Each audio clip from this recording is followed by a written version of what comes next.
first venue we went to was downstairs at the Malt Mill. For our first gig, yeah. For our first gig, Mhm. yeah, that's memories, that like. Because obviously it's shut down now, so that's Yeah. probably one of our Yeah. favourite venues as well. But It was good. It was good. apart from that, I think Tunnels and Drummond's, just the usual Yeah. places you read in Aberdeen. Drummond's my favourite. Yeah, Drummond's is good. But I think we've kind of Without name dropping. Drummond's is probably the At gig that Aberdeen. we get the best sound from. Obviously the sound guy Don. He seems to get a great mix out of us every time we go there. So yeah, definitely. Mm-hmm. Drummond's. Yeah. Drummond's for me. Don't get me wrong, Tunnels is still good as well. Drummond's But good. yeah, there's something homely about Lemon Drummond's. Street. It's hard to get a good sound in Tunnels just 'cause it's so echoey. It's like there's so much reverb. Good for DJs and stuff, but Drummond's is definitely like a rock and roll place. In terms Yeah. of growing up, didn't really go anywhere to be honest. It was either big acts at the AECC, and that was it. Yeah. to be You honest. went to? Did you not go to Rev in Garage before it was Garage? Yeah, Mashulu, back in the day. Yeah. I'd never been. The first time I went in Garage was when it was a club. That's 18 years Yeah. old. Yeah, there wasn't really too much kicking about Aberdeen. But it's getting better. A lot of venues popping up. And, Well, I think from when we started, was it 4 years ago we started as a band? Five. Yeah, 5 years. Yeah, 5 years ago. Yeah. There's so much more bands now that are playing around Aberdeen, and there's every gig we go to, like to watch like a local band, there always seems to be more people at the gigs, and I think every time we go to Drummond's to watch like Van Sleep or whatever, there's always loads of people there. Even if there's bands from outside Aberdeen, it's always busy nowadays. So it definitely picked up from when we kind of started off when we were 20, 21. yeah, It's kinda hard. the scene's growing big Yeah, time. it was hard getting a crowd in as well, wasn't it? Yeah, When but it first it's started. much better now. I think we're the very first to actually bring a whole new breed of bands in, because like before it was like kind of like older bands, and now it's like I think we were the very first band to boost a hype in a way. True. So obviously it's a quiet hype, but up here, but it's made an getting impact. there, All these new and upcoming bands which are amazing, and they kind of thank us in a way, in a little way. They're like, oh, the Capollos were the first ones, and that was us. So Yeah, that's weird. it's all good. It is good. You are so dangerous, but I can't help but be. I think we have, yeah, Yeah. definitely. There's, Especially with the with the indie scene in Aberdeen, as well as I'm probably stealing this from a lot of answers here, but like this feeling coming up to Aberdeen, we got on that, and we asked them to put a gig on up here, which they have, and now we're seeing more frequently on Facebook and Twitter. This feeling are putting on a lot of more gigs in Aberdeen, and yeah, I think because we got on that and recommended bands to them, that's happening in Aberdeen now. Yeah, there's it's just good to have a scene now in Aberdeen, because before Definitely, when we Yeah, first we- started playing, there was nothing, was there? Yeah, it was there was older- there was older there was a lot of bands. student kind of nights that they put on for bands, but Yeah. there wasn't really That's like a lot of bands that we battle played bands. with. But Yeah. nowadays it's completely different. There's so many Aberdeen bands that are up and coming that are getting a fan base, and they're playing gigs in Edinburgh and Glasgow, and it's just seems it feels like a better vibe, a lot better vibe from when we started playing. yeah. So I it's mean, good, it's something to take from it. You know what I mean? When we first started, it was just all the metal bands and all the older guys in bands and stuff like that. And it's now came to the stage where there's a lot more people willing to pick up an instrument as opposed to maybe going to a DJ set or something like that. I think as well cover bands. It's like a lot of bands say like they're fantastic, or they're going to go places, but they're covers. It wasn't like an original music. And although that not a lot of bands that are up and coming are chasing our sound, they've got their own sound. I think it was we were definitely one of the first to just influence quite a lot of bands just to pick up instruments. Yeah, I'd say so as Definitely. well. What are these kisses? What are these kisses? I personally think a good chorus. I think a song needs a Yeah. really good chorus and obviously a good riff. I think that's the two things I look for in a song: is like a sick riff and just a banging chorus. True. Like, I think if you go back, all the way back to, like 60s and stuff like that, I mean, all your best bands, had really, like the Beatles, Stones and stuff like that, they'd always had like, really good choruses. and you still listen to these riffs now. People still play You them. hum Like them, you always you whistle them. you always remember a good riff. You like tap them. as soon as the song plays, you're like, yeah, that's Hooks you in. that song. I think if you've got a hook at the start, like something like a really in-your-face riff or really nice chords. I mean, not all of the best songs are riff orientated, but if they've got something that maybe resonates with you, I think it can hook you in right away. And then obviously the lyrics after that can explain the story of what the singer or the songwriter. I think is people, to write about. I think fans nowadays, they like to listen to songs that they can relate relate to. Yeah. So it's Yeah. like, I think that's what makes a good song, which I was going to say next, is songs that people can relate to lyrically, musically, even if the lyrics don't make sense to them, but they can somehow relate to it. I think that makes a good song as well. It's also like the element of it might be a song that maybe means something to like myself or to Lloyd, but when it's out there for people to listen to, they all say, yeah, because it's not your song anymore. It's more their songs as much as anything else, and I think that's like quite nice, to hear that people are like, oh, that song's ace. like really... love parts of like the lyrics, and they say like, Yeah. oh, I love that, and it's like, it's cool, is it? What It's does like, it mean to them? Mhm. I think it is a balance between like having like relatable content and then having a sound that no one's heard before. So a lot of bands, not up here because they're all so diverse, but normally you can hear a band that their songs sound quite similar each and every song, but it's still a belter. And I think some bands can sound quite the same. Whereas like it's good if you have like a song that's relatable, but yet it's so fresh and new to someone. They're like, oh, what's that sound like? How do they get that sound? Personally, for me, that's what I think makes a good song as well. Not only just the lyrics, what the meaning is, as well as the sound. So into the sound. Can't write a song to save my life, but I can. you know a good song when you hear one, but I know, I'm like, oh yeah, riffing chorus. Yeah, I don't think I've ever written a song. riff like and that. chorus, I'll write that down. I can A good drum beat. I A can- good drum It's beat. just That's like- what, You like that? Yeah, keep going. I'm like, yeah, that's a great song. I can create out this world sounds, but in terms of having it written as a song, it's probably a known journey type of Yeah, thing. we is leave it to Kyle. He writes it up. Yeah. His song's on. Oh, sorry, I'm Lloyd. Yeah. Sorry, I don't know through it there. But yeah, no, it's as it says, yeah, I think most importantly, yeah, the riff, the lyrics. I think that's the most important things. Yeah. Personally.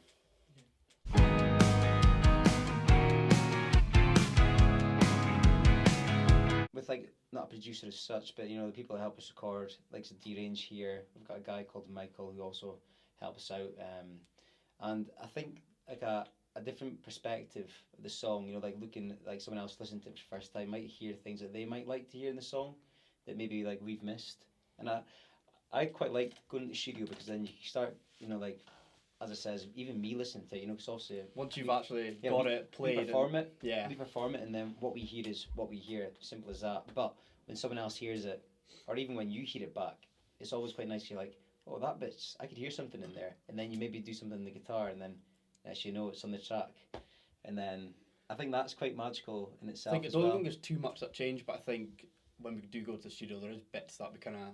I think once you do hear the song, like once we've all recorded it, it's different when you're Yeah. playing it. 'Cause you're all focusing on your Yeah. your playing, but when you've got it recorded and you can actually listen to the track, you kind of be like, oh, it'd actually be good if we added that. And yeah, as I say, Michael, he's kind of like, oh, maybe if you change that bit.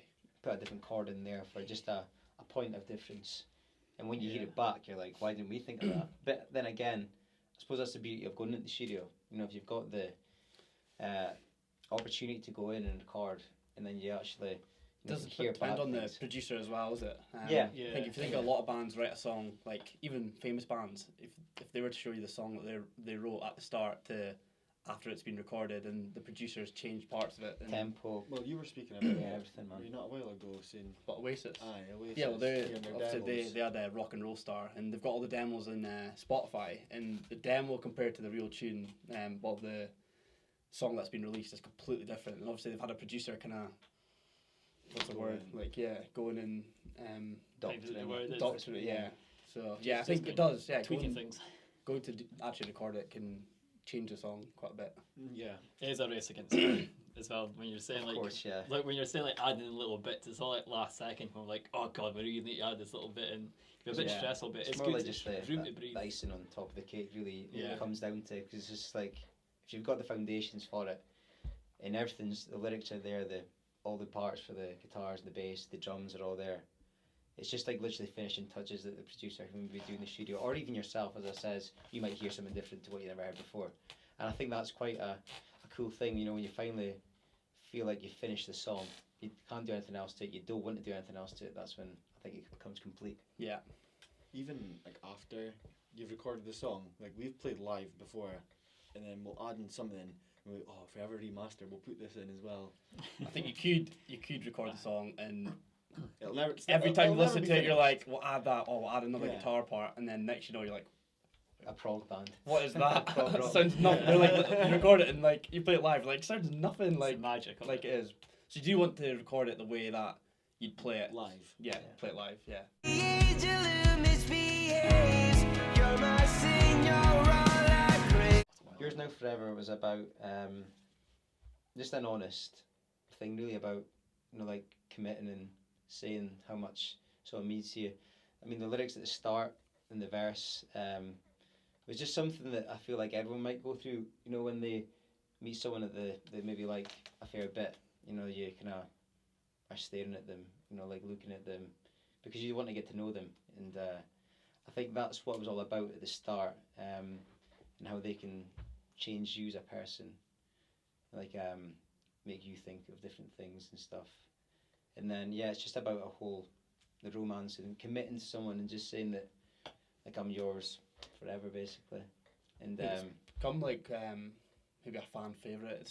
It's quite different than all of our other songs. Like you know when it's coming in. Like it's kind of like slower, but I really like it. So it's growing on me like. It's I used to hate playing it because it was just so slow. Like you want like a fast and upbeat set, you just want But to it's- thrash it through. it's but good, It's it a has nice its place. breaker. It does. yeah, I mean Yeah.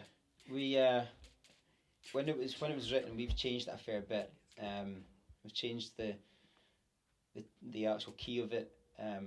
Tempo as such, the drums. Again, that's all studio based. But to go back to the meanings and where it comes from, it's just like a genuine. It's honest, is it? Yeah, it's just like admitting that you've met someone and admitting that you are wanting to stay with them, essentially. As I'm yours, now forever. Yeah, Oh. Oh my god, we were like the Oasis tribute band. Well, to start with. yeah, first song to be someone. We Honestly, don't- put Liam Gallagher's vocals on it, and it's an Oasis song. Yeah, And you be think, here look now, at man. us now. You'd be like, we still play it. Well, you know what I mean, we still play Oasis. Played Oasis tune on at Sunday, Stag and yeah. Dagger, but I you think- can definitely. Yeah, like I suppose it's just growing up.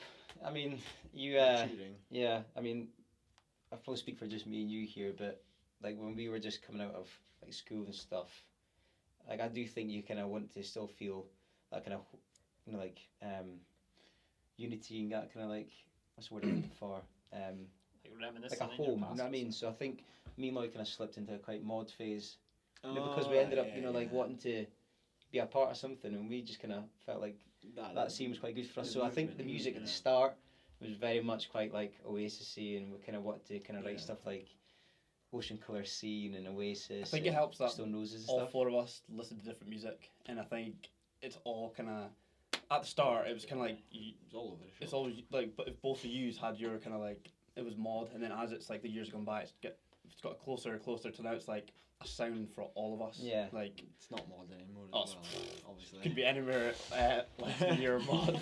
No, like, speaking about the progression, speaking about like being in that mod movement before, Get Out had a totally different chorus, which Won't go I'm not into going to that, get yeah, into. No, won't go into a that. totally different chorus. But then obviously as we matured and we'd grown up, it totally changed. Kyle revamped the chorus, new lyrics, even changed the chords around a bit as well. Yeah. Make it more raw in your face. But I Yeah. think it's the same Lads, as any something band. out, Like punch up. I think when you're young, like you always write. Like you see a lot of bands writing about going out and Yeah. obviously getting pissed and all that. But Smashed. as you get older, it's like Yeah, folk everything's- want you to go back to the way you were. But you know what I mean. Everyone grows Yeah, up, false. and it's every band evolves in some way as Exactly. they. I mean, I'm not going to say that I'll never write a song like, you know, Get Out, but I feel like that was a moment in my life that I wrote about. But in saying that, I mean, it's this elements to the song, you know, the bass line, like they're really like in your face, kind of like soloing and stuff like that, and lead guitar. I mean, there are still elements of that in our stuff we do nowadays, but it's just, I think, yeah, I mean, we can definitely see a progression of how we've went. I think in every single song, actually, you can see a progression. Well, I definitely can. I'm a Yeah, I songwriter, can but as well, 100%. We'll find bits from like songs where like we like the sound of that, and then we'll try and implement it like bands like something like Last Shadow Puppets or something like that. Something that might have a bit of strings. Of course, yeah. It definitely comes down as well, like what you've been listening to 100%. yourself. I mean, if you've been listening to a certain artist, I mean, they'll also start to like tipple into your kind of music, and you start thinking to yourself like, maybe I could do a bit like that, and then that's. Yeah, I think it's like grabbing, like different kind of bits and bobs from each person you listen to and making your own. But I mean, the progression stage is quite good. It is quite, like I've got demos as well that like some of the boys have heard, and Oh my god! it's recorded on like my Mac on GarageBand, and I mean some of it is just like really cringe, like really really cringe. But it's good looking back though, you know what I mean? Because you can Where you see started. that's where it was, Yeah, and this is that's where it the is now, and it's just seeing how it's evolved. It's quite cool to just kind of Mad. look at it and be like, look at where it was and look where it is now. You started one sunny and you're gonna go down. Yeah, 100%. I think we've always had a bit of a relationship with music. My uncle, well, our uncle, Mine as well. maybe yours. It's a whole new dynamic to the family, is it? Yeah, We're always our adopted. uncle, he's a guitarist, and I remember when we were younger, we were out at Grandma's house, and he was obviously playing guitar, and obviously we was playing like likes of Oasis, stuff like that. We'd be playing like Batman, just things that would maybe like Attract we'd us to we'd go like play and it. stuff like that. But even like going further back than that, one of the earliest memories of singing music was probably on the fireplace. either our old house, me and Lloyd standing in the fireplace with my dad singing like Stand By Me and stuff like that, and For try sure. to do the whole kind of stance that Liam Gallagher does. And I think from there on in, it was more of a case of like, as you were growing up, like your dad starts to kind of like give you music, and like you're listening to this, and your mum as well, and your friends, like from modern day bands at the time, like, oh, listen to them, and I suppose after that you kind of, obviously I'd play guitar by that point, but I mean, you start to kind of think maybe we could go on to do something. Maybe I could maybe get a band together and start to maybe move on with like. I think when you go to like when you're younger, go to Teen the Park, and when we were younger, it was all bands that everyone listened to, and it's kind of like it's just like that's what you want to do. Like and every time you go and see a band now, it's like it's just you're like that's what I want to do. Absolutely. Like, And as Greg said earlier on, we all come from like different like music tastes. Like as I said, we were like quite Britpoppy kind of stuff. You were like very indie. yeah, indie. I was indie as well, but you were like mix everything as well. Like So alternative and stuff like that. One Direction and all that kind of stuff. Like, See when One Direction came out, was the first fan. Union J as well, they'll come right. back. thinks he looks like Harry Styles as well. but yeah, I think it did help us a lot. Like in the whole, we got together as a band. Having different kind of influences, it helped us just kind of hone in on what we want to do.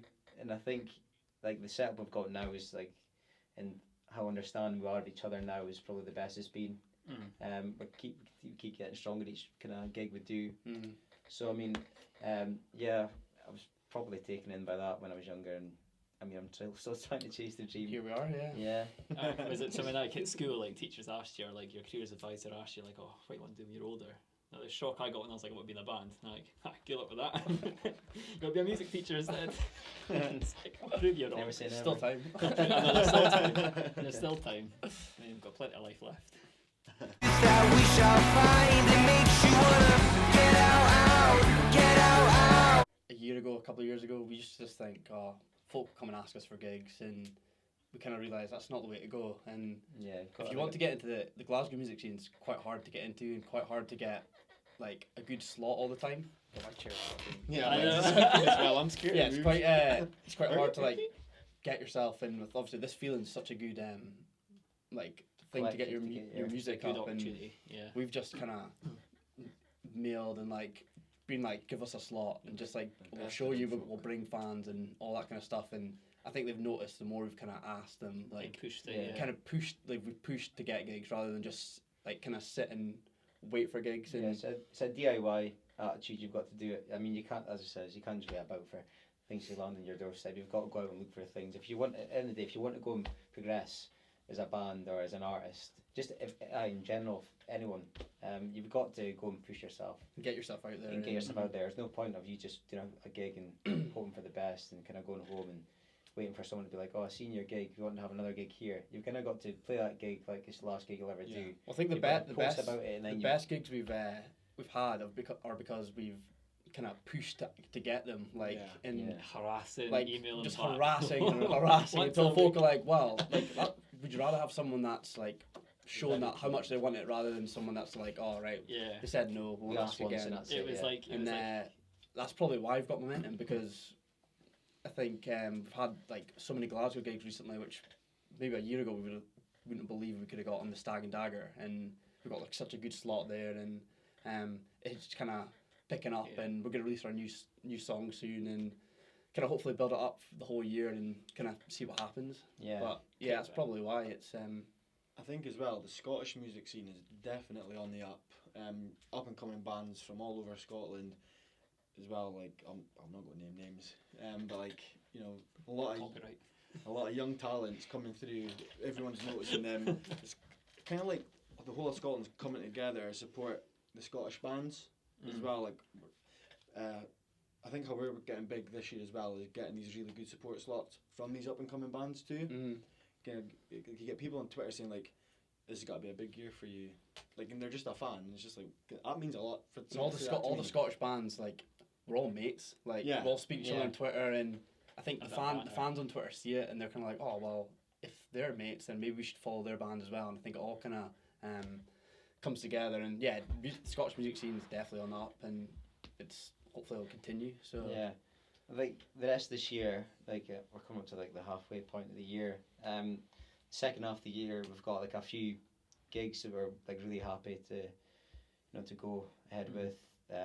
One in particular later on this year, will be one of our only kind of gigs in Aberdeen this year, but it's looking to be like one of the biggest for us. So what we noticed as well is like before, like years ago, we just do every single gig it comes to us in Aberdeen without expanding, and then it would be great gigs, but we wouldn't be making much more fans. So it'll literally just be. I think the more gigs you do in a short period of time, folk can't come to every gig. And also So- people wouldn't like to, if you say we're gigging one weekend and then 2 weeks later you're playing again, people would be a bit like, I'm not going to see him that week, so I'm going to see him the next week.